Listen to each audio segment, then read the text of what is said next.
सभी यादव वर्ग भाई बंधुओं को मेरा हृदय से नमन है।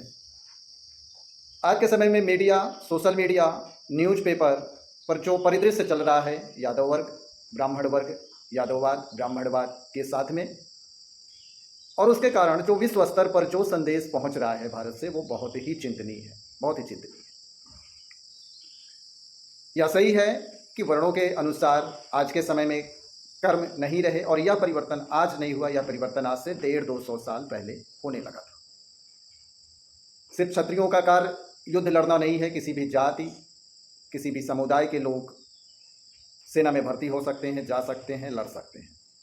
सिर्फ वैश्य समाज का कार्य किराना की दुकान खोलना नहीं है, किसी भी वर्ग समुदाय के लोग किराना की दुकान खोल सकते हैं। इसी तरह से गायों को पालने का कार्य सिर्फ यादवों का नहीं है, किसी भी वर्ग के लोग गाय को पाल सकते हैं। हालांकि इसमें परिवर्तन किसी विशेष प्रकार का नहीं हुआ, हजारों वर्ष से यादवों के अतिरिक्त भी अन्य वर्गों के लोग पशुपालन या गोपालन करते आए हैं। अब अगर किसी विशेष बात की वजह से, विशेष घटनाओं की वजह से ये ब्राह्मण और यादव का आपस में विरोधाभास उत्पन्न हो गया, यदि कोई यादव कथा कहना चाहता है तो निश्चित ही है वो कथा कह सकता है। यादव क्या, क्षत्रिय भी कह सकता है, कोई भी वर्ग कह सकता है, मौर्य भी कह सकते हैं, पाल भी कह सकते हैं। श्री कृष्ण की कथा अनंत है, कह सकते हैं कथा। अब दूसरी बात उत्पन्न हुई कि कथा ही नहीं, हमको जो कर्मकांड हैं वो भी ब्राह्मणों से नहीं करवाने। ये भी अच्छी बात है, कर्मकांड सीखिए, उनकी विधियों के अनुसार करवाइए, होना चाहिए। आपके यहाँ शादी हो, विवाह हो, कोई अन्य समारोह हो, जन्मदिवस हो, गृह प्रवेश हो, आप सशक्त करिए, यादव समाज को शिक्षित करिए कर्मकांड में, और वही कर्मकांड करवाएं।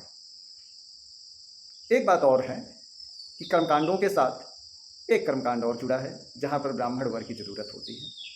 ब्राह्मण वर्ग में ही एक वर्ग आता है महापात्र। जब किसी की मृत्यु हो जाती है तो उसको मुखाग्नि देने से लेकर के श्राद्ध तक का कार्य में महापात्र की भूमिका होती है। और ये महापात्र ब्राह्मण वर्ग में विशेष समुदाय है जो इस कार्य को पूरे मनोभाव से, हृदय से करते हैं और अपने समाज में जीवन का निर्वहन करते हैं तथा लोगों के साथ सहयोगी रहते हैं।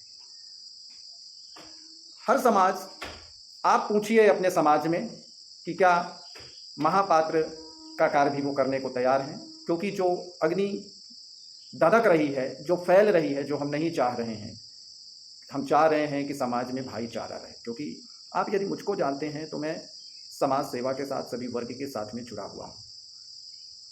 मैं विशेषतः ब्राह्मण हूँ, लेकिन विशेषता से ब्राह्मणवाद की बात नहीं करता या किसी वर्ग का, किसी धर्म का विरोध कभी नहीं करता। शिक्षित होना चाहिए हर वर्ग में लोगों को, लेकिन एक कार्य ये ऐसा है कि जिसको शायद आपके वर्ग में लोग ना स्वीकारें, किंतु आने वाले समय में ब्राह्मण वर्ग विरोधी होने वाला है। इस कार्य के प्रति भी आपके साथ बेहतर है इन सब बातों को भूल करके पुनः सामंजस्य पैदा किया जाए, क्योंकि कथा कहने के लिए संस्कृति और संस्कृत दोनों की प्रगाढ़ता बहुत ही जरूरी है। यदि दोनों की प्रगाढ़ता कोई कर लेता है तो निश्चित ही है कि ये फिर जो है ज़्यादा अच्छा लगता है, ज़्यादा विशेषकर होता है, ज़्यादा आकर्षक होता है, ज़्यादा प्रभावी होता है। कथा कहने के लिए संस्कृत श्लोक चाहिए, अथवा कथा किसी विशेष शैली, दोहे, चौपाई में लिखी गई है तो वो होना चाहिए। इसमें फिल्मी गीतों का अगर रोल मित्रों हो जाता है तो जो ईश्वर के साथ निकटता है, जो ईश्वर के प्रति हमारा आपका जुड़ाव है, जो ईश्वर के प्रति सम्मान है, उस सम्मान को ठेस पहुंच जाती है। तो कथा कहना है, कृष्ण की कथा कहना है तो कृष्ण को सम्मान देते हुए कथा कहना है। हमने कभी नहीं कहा कि कृष्ण ब्राह्मण नहीं है तो हम कृष्ण की पूजा नहीं करेंगे, राम ब्राह्मण नहीं है तो राम की पूजा नहीं करेंगे। कभी आपने शिव जी की जाति पूछा है? ये जो कुछ भी चल रहा है, इसमें चाहे यादव वर्ग सोशल मीडिया पर ब्राह्मणों का जो लोग विरोध कर रहे हैं, अथवा ब्राह्मण वर्ग में जो लोग यादवों का विरोध कर रहे हैं, वो दोनों मूढ़ हैं।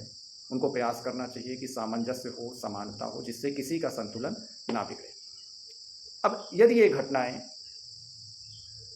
संतुलन नहीं समाहित कर सकती हैं तो निश्चित ही है कि इसमें एक वर्ग के कारण ब्राह्मणों का कोई नुकसान नहीं होने वाला है।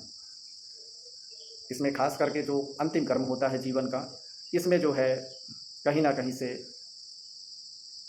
आपके लिए ये रुकावट का कारण बनेगी, आपके लिए असंतुलन का कारण बनेगी, आपके लिए समस्या का कारण बनेगी। इसीलिए ये भूलें कि हम किस जाति के हैं, ये याद रखें कि हम किस धर्म के हैं, हम किस संस्कृति के हैं। और जातिगत विषयों के आधार पर टीका टिप्पणी, विरोध, सोशल मीडियाबाजी, ये आज के समय में मूर्ता है। तो भाईचारा बनाएं, इसी से संस्कृति मजबूत होगी, इसी से देश मजबूत होगा, इसी से हमारी वसुधा मजबूत होगी और तभी हम कह सकेंगे कि वसुधैव कुटुंबकम। धन्यवाद, नमस्कार।